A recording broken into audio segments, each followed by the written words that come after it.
Good morning, folks. It's Diamond with the Oppenheimer Ranch Project and Magnetic Reversal News, bringing you a grand solar minimum update Tuesday, August 6th, 10 a.m. Mountain Time 2019. Water in Kilauea's volcano could be a signal of explosive eruptions. We'll get to that. Back in '89, the UN predicted disaster if global warming was not checked. This is coming from Peter James Spielman, June 29th, 1989. A senior UN environmental official says entire nations could be wiped off the face of the earth by rising sea levels if the global warming trend is not reversed by the year 2000. Now, that was 2 decades ago. Sea level hasn't even come up an inch. And the sheep are still flocking to global warming. Snowpack remains in New Hampshire's Tuckerman Ravine into August. That's snow through the middle of August, and it's about to start snowing in Tuckerman's again. Now, a patch of snow circled here that remains from this past winter in Tuckerman's is seen by a webcam at Mount Washington Observatory in New Hampshire. Now, conveniently, they don't have any data of how, recent data in the last 2 decades of how late the snow is. But what they do say in the article is snow in August was typical 50 years ago, back when they actually have data. Now, the research performed at Tuckerman's Ravine in the 60s found that the final snowpack melted on average the first week of August. Now, here we are the first week of August, and it's still there. So that means that we are now exceeding averages from back in the 60s. And there was a guy snowboarding yesterday on that little nugget. There it is. Truth. You want to know some more lies? I'm sure all of you have seen this picture decrying that the Greenland Ice Sheet is melting. Look at the dogs sledding across the glacier of water. And the majority of people bought into that. But what the people who wrote that paper didn't tell you was it's been that way forever, especially in June and July. Here's June of 1984, the same spot with more water. In June, same spot, more water in June. And here we have a sled, and here back in June, we have a kayak. I wonder why they didn't point that out. Maybe because 1984 is like 45 years ago? Fraud alert. Now, what else was captured this week is watermelon snow in Yosemite National Park. This is in the U.S. in the middle of summer. What a bummer. Do that. Do it now. August is among the steamier months, but there's still plenty of snow in parts of Yosemite National Park. The park recently shared images of the summery surrounding variety called watermelon snow. It notes the pink hue comes from a cold-loving algae that thrives in freezing temperatures and creates its own sunscreen. According to the park, this algae is typically green but contains a special red pigment that acts as a protective barrier, shielding the algae's chlorophyll from too much heat and damaging UV radiation. Wow, it sounds like that algae has already evolved. Yes, it's true. There's algae on Earth that has already evolved to live on snow in hot summers.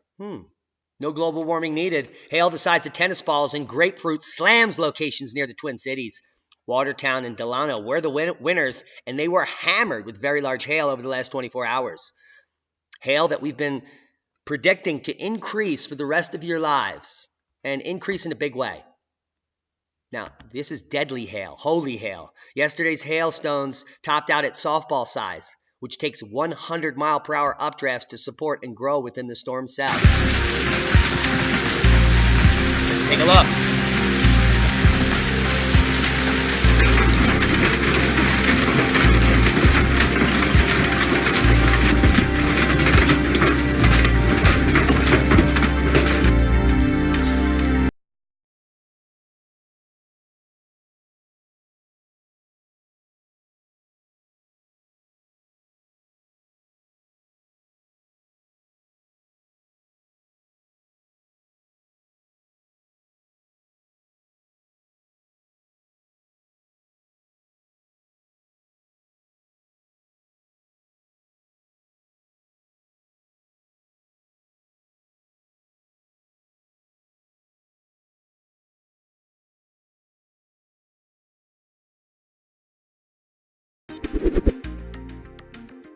Oh my goodness. Now, what determines the size of hail? Any hail above 3.5 inches is extremely rare, and we had a 4-inch hailstone in this storm and a 3-inch. Let's break it down. We don't want that. Here's a list of the largest hail that fell in Minnesota on Monday. And you can bet the insurance companies are going crazy over this. 4 inches, 2 miles south-southwest of Delano. 3 inches in Delano, 3 inches in Independence, 3 inches in Brooklyn Park, and 3 inches in Ramsey. All extremely rare events. Maybe the 4th event this year, which is not extremely rare anymore. So if you're picking up what we're putting down, 3 to 4 inch hail will be the norm moving forward. Buy a hard hat. Park indoors. Severe thunderstorms possible from north central plains to the northeast. A cold front stretching from the central U.S. to the northeast states will contribute to the potential possibility of severe thunderstorms Tuesday and Wednesday in the central and northern plains. We just saw what happened yesterday. Heads up, Midwest, Ohio Valley, Great Lakes region, large hail, damaging winds, and isolated flash flooding are in your forecast. Nothing is marked on the map is imminent. There are no heat waves across the country. None. That would be 0. Temps far, far below normal across almost the entire territory of European Russia. Now, no one knows about this is because the only article coming out in the last few days is in Russian, which is linked below here. Now, thankfully, our friends over at Ice Age Now, Robert Felix, they have some Russian contributors that were happy to interpret this. And you can see that almost all of the territories in European Russia have new records going back to 1944, 71, 75, respectively. We're talking breaking temperature lows of 0.3 degrees, 0.1 degrees, 0.3 degrees. So these are significant breaks in low temperatures throughout the entire territory of European Russia. Not only that, where it is winter, and the bomb predicted no more snow, potent Arctic front bring heavy snow to New Zealand and Australia. Adding to the South Island's winter misery of late, another potent Arctic front is set to hit New Zealand this weekend, dumping heavy snow as low as 200 meters. What does that mean for you? Well, it means if you live in Australia that you're going to get snow. If you live in the U.S., it means you're watching our channel. 2 to 3 feet of fresh snow forecast for Threadbow. Ho, ho, ho! It's a winter wonderland. A big earthquake in the U.S. Pacific Northwest? Nah, we don't get those.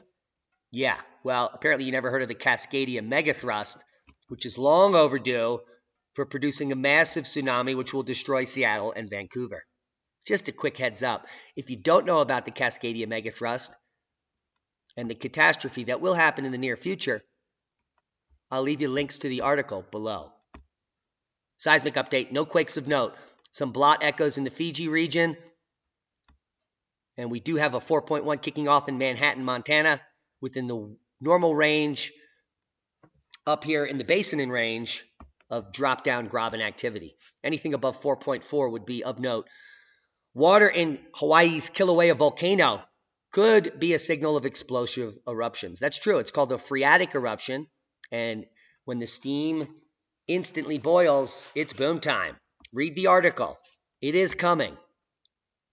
Worldwide volcano news update. No volcanoes of note. We have an uptick in moderate puffs worldwide to 30,000 feet, including Sabancaya and others we've been reporting on. We're going to be waiting for the next VEI 5, probably Iceland or Indonesia, to kick off shortly. Fossils in La Brea tar pits reveal why coyotes still exist, but not saber-toothed cats. You might have seen this all over the interwebs. I'm going to link you to the paper. Fascinating. Because what none of the articles talk about is why. And they say that they will.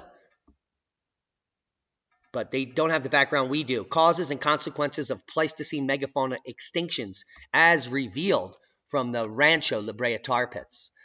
And the highlights are, you can figure it out right here. Saber-toothed cats scavenged more intensely during cooler intervals. Now, the reason these pits are filled with saber-toothed cats is not because it was a normal place they came to feed. The reason these pits are filled with tens of thousands of animals is because they were starving to death and they were willing to go into a tar pit to eat another animal stuck there to survive. And none of them did. They all died, most of them. Some of them, I'm sure, lived. But the majority of these saber-tooths should have never been there in the first place. but it was too cold. Yeah, it was the Younger Dryas event where there was a 23-degree C drop in temperature globally instantly. And then sea levels rose 400 feet, inundating the coast and all but eliminating evidence of the tens of millions of Clovis people that once inhabited the planet. ExNoah scientist, now climate change denier. Way to go. Now, he's been in hiding for years, but James Dellingpole got him to come out. And we're talking about British journalist James Dellingpole himself. The scientist pictured here, Rex Fleming, the author of The Rise and Fall of Carbon Dioxide Theory and Climate Change. He told Dellingpole that he had to travel to Europe to have his 2018 paper on climate change peer-reviewed and published. That's the nature of the bullying. Now, if I was a climate scientist and I knew the data, I would also be changing tune quickly because the world is going to realize the ruse shortly, if not already. Now, we had Tim Ball on last night, and I published the interview. It's a little choppy, but well worth the listen. You will learn more in this hour than you will learn researching on your own. Trust me, Tim Ball's been doing this for decades. We had a very enlightening conversation on the fraud, the current global warming debate that appears regularly as a guest show. Mr. Ball is always a pleasure to listen to. Check out the video. It will be linked below. We talked about some of the farces like wind turbines that are neither clean nor green and providing zero global energy, but destroying the planet. Rare earth elements needed in these magnets and servos, slave labor used to build them. It's absolutely disgusting. We urgently need to stop the ecological posturing and invent in affordable energy sources. CO2 is plant food, kids. Now, there is lots of information coming out about variations in the geomagnetic field in recent time. And those of you that follow Magnetic Reversal News, we're going to be doing an infomentary tonight on variations in the magnetic field between magnetic excursions or reversals and the implications. And we're going to get to why that's significant. But what has been determined since 2014 is that the Holocene geomagnetic field varies greatly, even during times of non-reversal. You can see here the magnetic dipole strength actually changing, the inclination changing, the declination changing. So there is variability in the magnetic field through time. What you're looking at is the last 9,000 years, of which we have good data for about 7,000. So come check out the paper here if you're interested in the science of geomagnetic field variations during the Holocene. Here's another paper, Secular Variations of the Earth's Magnetic Field Recorded in Holocene Lava Flows from Chile.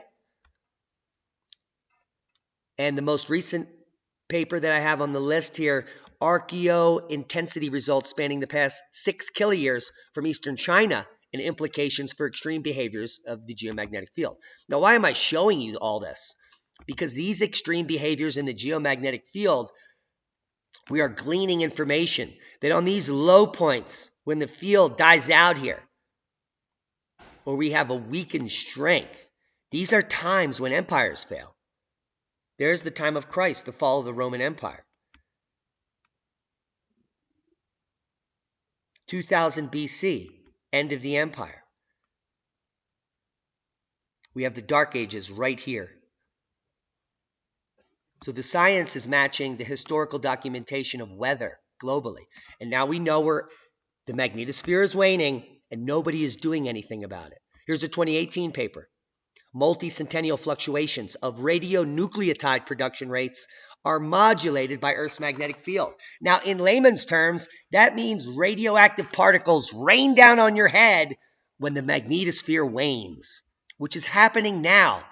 So radionucleotide production rates are increasing as cosmic radiation and other radioactive particles rain down on your head right now. NASA picking up on this. A mission to Mars could cause learning impairment and anxiety. We called this a year ago. A year and a half ago, I said no one is going to Mars ever unless they're brain damaged or they want cancer and they want their hair and teeth to fall out. But now, learning impairment, anxiety, maybe a mass murder on the spaceship, like we're seeing right now. As increased cosmic rays hit the Earth, it's tenfold in space right now. But on long-term spaceflight missions to Mars, people could lose their mind, become impaired. And the study I'll share with you, the paper, New Concerns for Neurocognitive Function During Deep Space Exposures to Chronic Low-Dose Rate Neutron Radiation. Now, let me tell you about chronic low-dose rate neutron radiation. Anytime the KP is at 0 and you're at a high latitude on Earth, you're being exposed to chronic low-dose neutron radiation. And in just a few decades, the whole planet is going to be exposed to chronic low-dose rate radiation. And right now, the whole planet is increased 15%, this low-dose rate neutron radiation exposure. And we're seeing increased insanity on the planet. It's only going to increase. Now, the health risks associated with deep space radiation is also going to be happening here on the surface, which they do not cover in this paper. It is disingenuous, but they're only covering deep space in the paper. Don't be scared. Be prepared. More coming out. August 2019. That's right now. Upper limit on the fraction of alien civilizations that develop communication technology. Now, this paper, they re-examine the likelihood for alien civilizations in the universe. And what they determine is that almost every habitable planet probably has life, which means there are infinite numbers of intelligent life forms throughout the galaxy, the universe. But they're too far away, and they're too short-lived to gather any momentum to communicate. Now think about it. Our empire was just destroyed 12,000 years ago. God knows the level of technology we had before then. We were able to build pyramids and other things, which we cannot replicate today. So, interesting read on that paper. Aliens are everywhere. They just can't talk to us. Philippines declares a national dengue epidemic. First Ebola, now dengue. Epidemics on the rise. Fluoride causes more human cancer and causes it faster than any other chemical. And you're all brushing your teeth with it. And it's in your water. Dr. Dean Burke, PhD, 34-year veteran of the National Cancer Institute, U.S. Congressional Record, 21st July, 1976. Let me repeat, fluoride causes more human cancer and causes it faster than any other chemical. 15 facts most people don't know about fluoride. I'll leave you links. Fluoride is a carcinogen. Most developed countries do not fluoridate water. Fluoride increases hip fractures. U.S. has the most hip fractures and the most fluoride in water. Extremely low levels of fluoridation at 0.1 part per million still produce statistically significant increase in hip fractures. 1994 study. Fluoridated countries do not have less tooth decay than non-fluoridated countries. Fluoridated water affects IQ and neurobehavioral development in children. And now cosmic rays are increasing. Oh my goodness. Fluoride increases infertility. Fluoridization is not natural. It's not a nutrient. Fluoride increases fluorosis, discoloration of the teeth. It also calcifies the pineal gland. It's not approved by the FDA. It's highly toxic. It's added to public water. And most people are overexposed to fluoride due to a pesticide, cryolite. If you're buying grapes that are not organic, stop. If you're buying grape juice by Welch's, stop. If you're buying cheap tea, but like Arizona crap, anything that's in a can that's $1, stop it. It has 5 times the fluoride level than drinking water. Non-organic grapes and grape juice is out if you want to live. Let's leave on a positive note. Good news for skywatchers. There will be lots to see in the night sky. 2 planets and the moon will be aligned side by side across the southern sky Friday and continuing through Sunday. Jupiter, Saturn, and the moon. Check it out. Aligning side by side all this weekend. Get outside and look up. Hope you got something out of the video. Be prepared, not scared. Check out our Amazon Preparedness store. Our My Patriot Supply store is at preparewiththeranch.com. Preparewiththeranch.com. Thanks to all our Patreons, our one-time donors. Thank you guys for sharing this video, getting this out to the masses. Without you, we won't grow. Subscribe to the channel. Comment below. And be safe. We love you.